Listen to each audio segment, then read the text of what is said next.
Welcome back. Well, as we prepare for Hurricane Larry, many are feeling quite anxious, myself included, particularly about those anticipated high winds. There's a name for it. It's called anchorophobia, and that is a fear of heavy and high winds. Dr. Janine Hubbard is here in this week's edition of Get Psyched to talk more about this. Thanks so much for being here. Oh, thanks for trying to pronounce the phobia for us. And you know, full disclosure, I mentioned this on my socials today. I wanted to talk about this because it's a little bit self-serving. I wanted to figure out how to calm my mind over the next 48 hours. But is this a common fear? I don't think I'm alone in that one. Not at all. And again, I'm certainly seeing a lot of discussion on social media. But in terms of numbers, we know that about 1 in 10 people actually have fairly severe weather fears. And even here in Newfoundland, where, you know, we see a fair bit of wind, the flip side of that is most of us have experienced some of the major destructive storms that we've had over the last decade or so. And so we do have some pretty vivid memories of when we felt fearful or damage that we experienced. So what kind of things can we do to decrease our anxiety? Because this one is a tricky one. I mean, some people will say, well, it is what it is. There's nothing you can do about it, but there must be. There absolutely is. There's two main things, and this actually applies to anything you're fearful of, but in this case, we're going to apply it to the wind. The first is you reduce your anxiety by feeling in control, because a lot of the storm is out of your control. So focus on the things that you can control. All of that emergency preparedness you've been hearing about, make sure you have everything taken care of, and that can help to make you feel less anxious.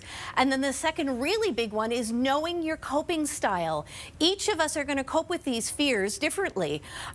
There are some people, for example, social media and listening to the news, who are going to stay glued to it and find that a real source of comfort, you know, kind of a shared experience. For other people, that's just going to trigger and ramp up their anxiety. So perhaps planning to only check in periodically for for occasional updates. Some people do very well meditating, doing some yoga, doing some relaxation, and doing some mindfulness.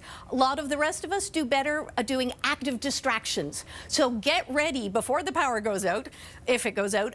Make sure you've got card games, you've got your books, you've got some puzzles, some things that you can do as a family. The other thing being, look at, you know what, make sure if you're really nervous, make sure you've got a friend on speed dial. And maybe the two of you can talk about anything else except the storm to help have some company. And lastly, sometimes cranking up the music, blocking out the storm, and having a little dance party in your kitchen with your dog or your kids or your spouse is sometimes the best way to try to counteract those fears. All right, I really dig that one. So how can we help kids who might be feeling anxious? Because oftentimes parents don't express their concerns or feelings because they don't want to stress out their children. Sure, and again, your kids are going to model how you're coping, so being mindful of that and explain things to them in age-appropriate language. Talk to them about all the things that you've done to prepare, and then ask them about their coping strategies. What do they want to do? Do they want to join you in that dance party in the kitchen, or are they happier putting in their earphones, listening to some music, reading a book, petting the dog? Maybe, especially with younger kids, you turn it into a family slumber party and get them to set up the kiddie tent in the bedroom, or everybody gets, you know, the pillows and everything and sets up for a bit of a slumber party in the living room, so that you're kind of making it a bit of an event, but you're also making sure they feel safe and secure. All right. Well, those are all really great suggestions. I'm really glad we had this little chat. Thanks so much for coming in this evening. Anytime.